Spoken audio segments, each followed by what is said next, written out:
In this video I'm going to show you how Navision uses the expected cost posting with both purchase and sale. But before you watch this video, I strongly recommend that you watch the basic scenario video, which will show you the basic postings that Navision does when you buy and sell items.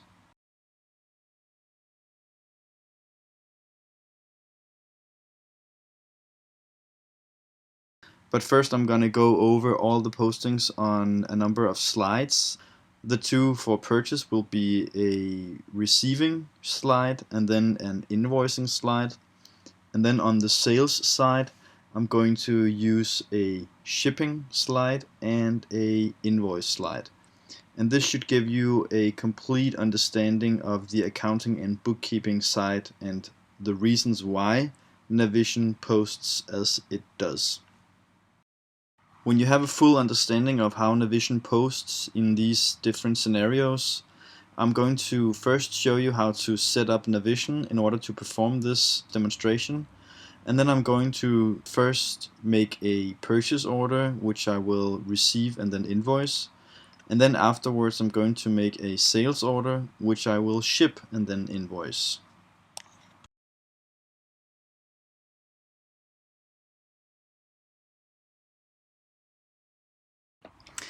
So in order to use this expected cost scenario, it's important that expected cost is switched on. And this is done in the inventory setup menu. Also, it's very important that we receive an invoice in two steps. Let's say you've put an order at one of your suppliers. He delivers this item.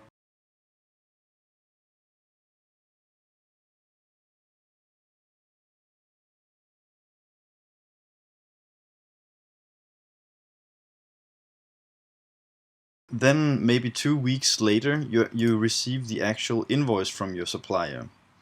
And it's not until this point where you actually know what you're going to pay him, and also what the value of the item is going to be when you put it on inventory.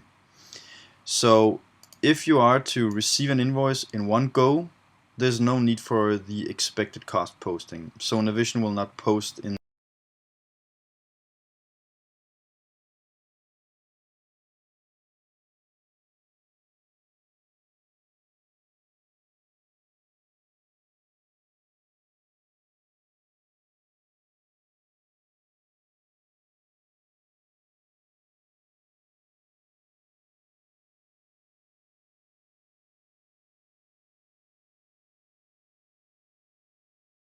cost posting.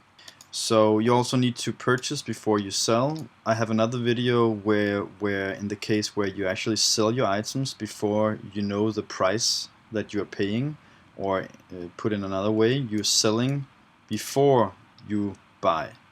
But this is described in another video. So in this case we are going to receive an item. When we receive it, we don't know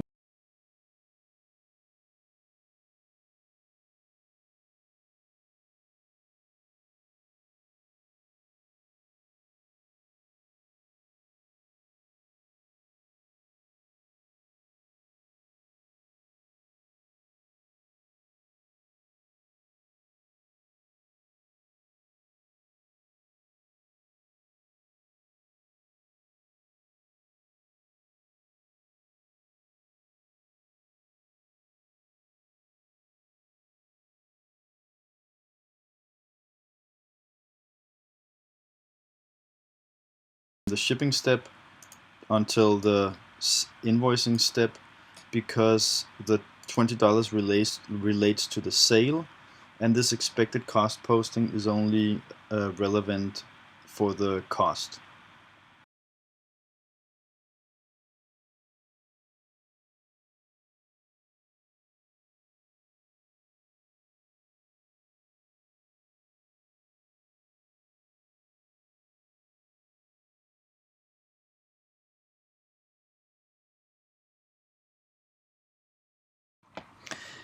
So let's go through the first step here, which is receiving from the purchase order. So you need to create a purchase order, and you need to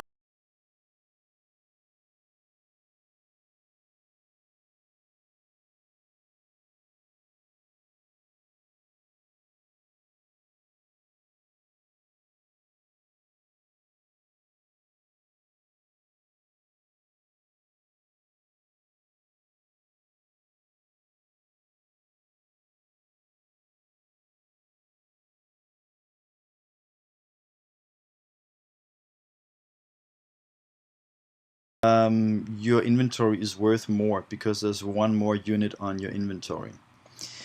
So you might argue that your inventory should have been updated, which it is not.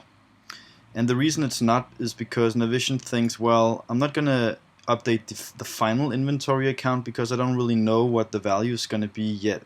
So I'm going to put it on this inventory interim or inventory interim account at the best at my best guess value.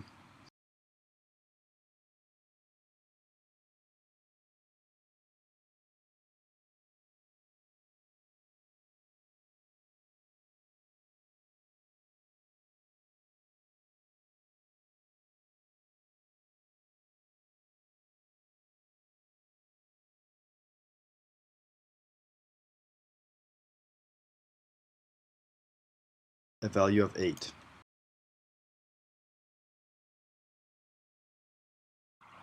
So that made it up for the receiving part, which I have kept on this slide.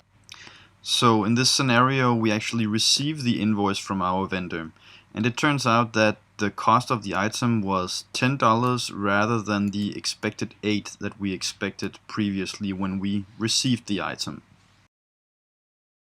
So what happens when we actually go and invoice the purchase order? Well, first of all, it creates 7 GL entries here. And I've tried to break those 7 GL entries up into 3 kinds of postings. The first kind is rolling back the expected cost. There's no need anymore to have anything posted to your interim account. So in order to get rid of what you originally posted when you received it, there's a counter posting here which sets this inventory to 0. And this is a credit, and the counted debit for this one goes down here, and this also sets the balance to 0. So this one and this one is to roll back the expected cost. So the next one, purchase cost, and when you buy something, the way that Navision thinks is that, well, we're going to have a cost. So it's going to cost us $10 to buy this item. Keep in mind now that the reason it's 10 is because we received the invoice and we now know that the actual value is 10. So we have a cost of 10, and because we also have to pay our creditor some VAT, we have to pay our creditor or our supplier or vendor, we have to pay him $12. So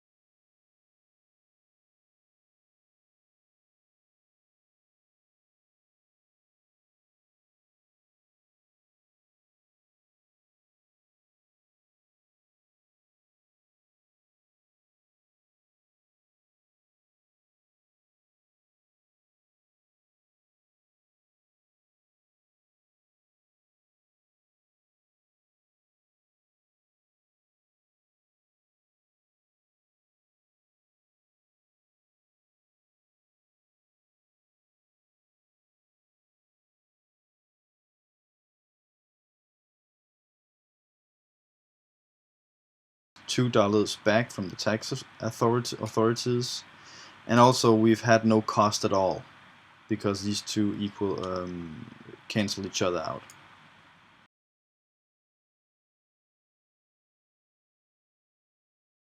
So now it's time to look at this expected costs scenario, but on the sales side. So we're going to start out with the shipping process or procedure, which is done once again from a sales order where you click post, but you only ship it. So when you ship this item, Navision creates 2 GL entries, and they're both related to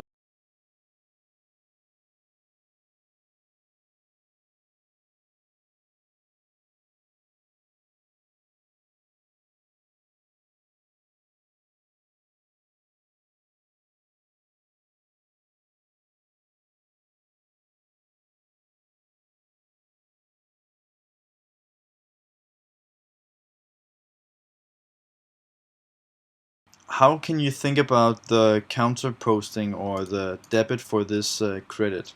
Well, when Navision calls this account cost of goods sold interim, which sounds a lot like it should belong in the cost section. So I personally think that a better description of this account would be goods shipped, not invoiced. So you could look at this account as another kind of inventory account. That is all the inventory which is currently not in your warehouse, but is either on their way to your customer or has actually arrived at your customer's warehouse.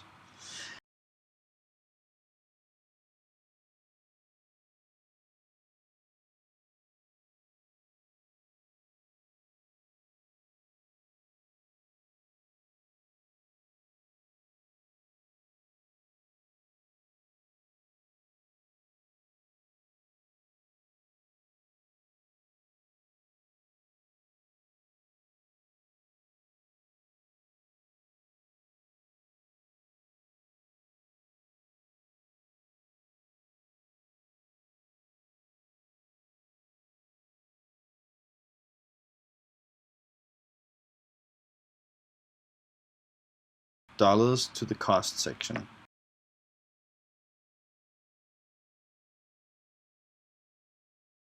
Okay, so next we'll look at the invoicing process still of the sales aspect.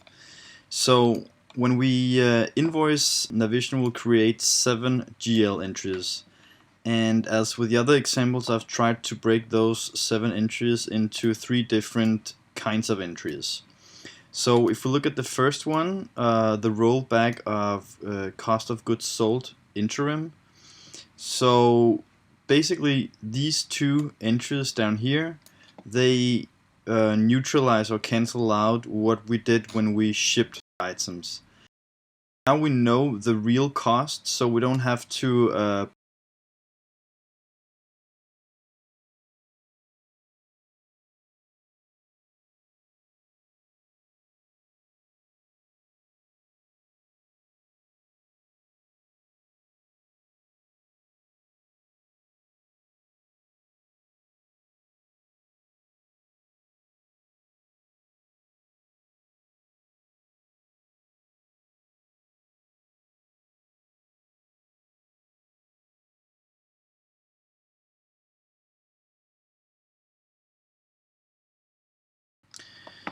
And finally, we have our sales transactions, which are marked with the pink color.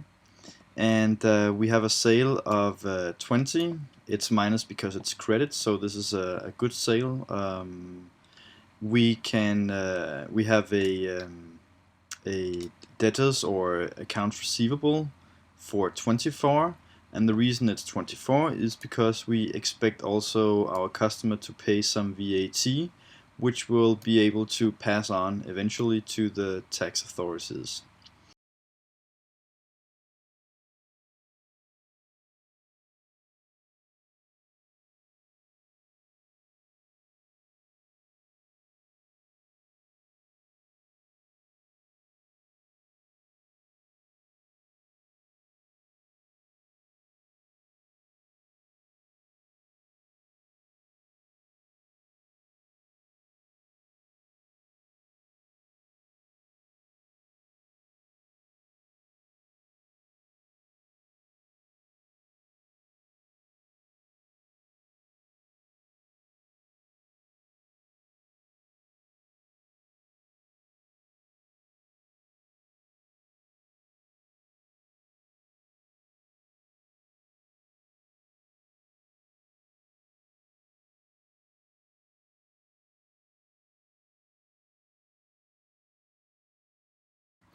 Okay, so now I'll show you how to set up Navision in order to prepare for this expected cost scenario. So the first thing we'll just have a look at is the chart of accounts. And if we go here, you'll see at the bottom, all the way down here, I've prepared a mini chart of accounts which is identical to the one used in the slides. Then we have to have a look at the inventory setup, and make sure that it's switched on to expected cost. So we go here, and expected cost is switched on. You should also switch on automatic cost posting and automatic cost adjustment. You should set that to always, otherwise you'll have to run an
you have your cost of goods sold account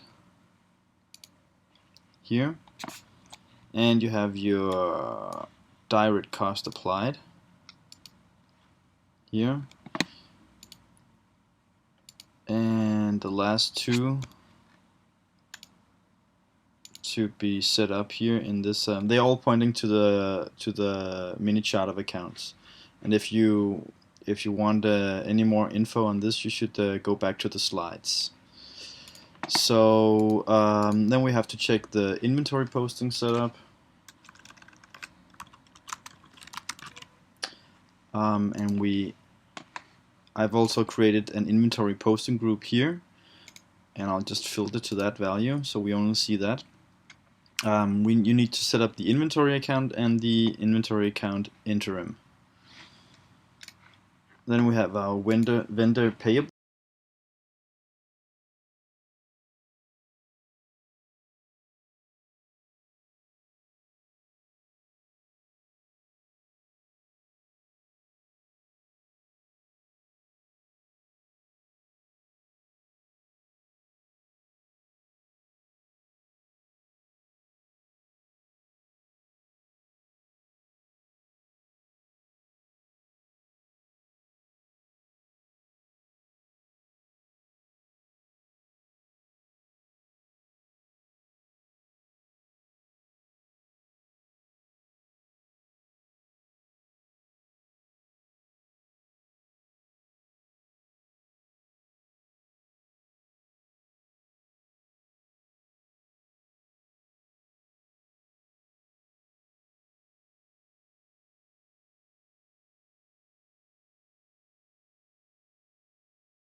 Okay, so let's start with the first part of the 4 steps, which is the receiving of the goods. So we need to do it from a purchase order. Otherwise, we can't split up the receiving and invoicing in 2 steps. So we're going to create a new purchase order. And I'm using a vendor simply called vendor. It's one I've created. And in our items,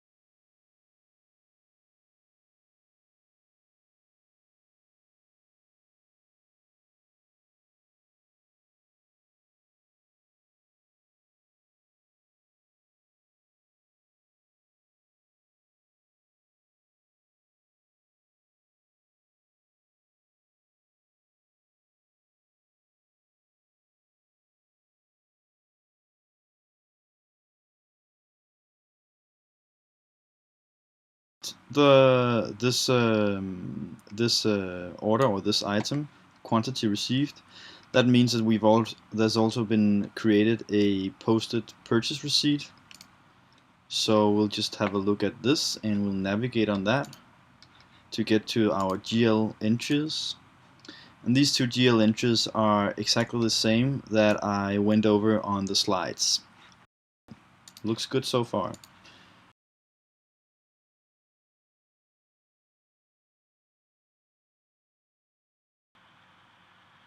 Okay, so now we can go back to the purchase order here, and we want to now invoice the order. But because we've now received the physical invoice, we can tell that our vendor or supplier has actually invoiced us $10.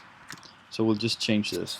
Actually, we'll need to reopen the order before we do this, otherwise we'll get an error. So I'm just going to reopen it first. It's open now, and we can change it to 10.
And we navigate, we should see our 7 inches, just as expected on from the slide.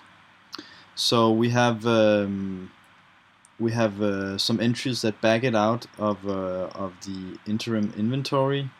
We have our cost, our purchase here, and so on.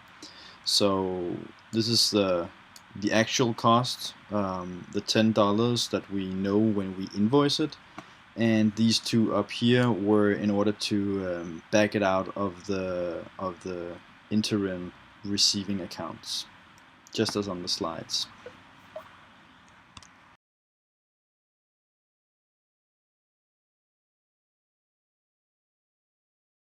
So now we can move on to the sales scenario, and I'm just gonna change the work date, push it forward just 1 day, because we are running with FIFO, and sometimes it confuses things a bit more than necessary if you do everything on 1 day. So sales orders, once again, we have to do this from a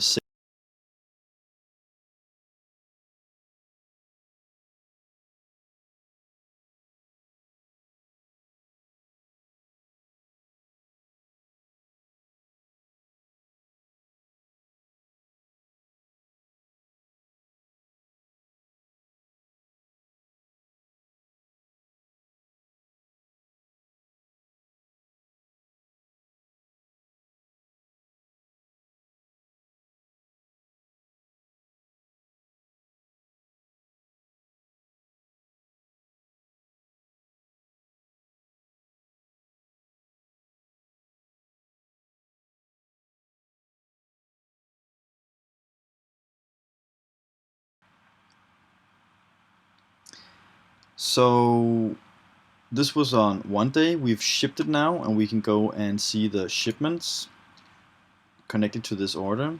And if we navigate on this particular shipment, we'll see that it has 2 GL entries here, posted exactly to the accounts that we expected it to.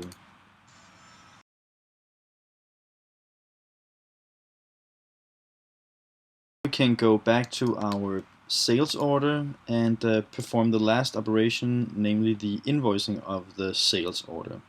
So we actually don't have to change anything. We can just go ahead and post it.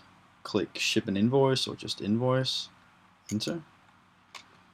And the sales order is now gone because it's been fully shipped and invoiced.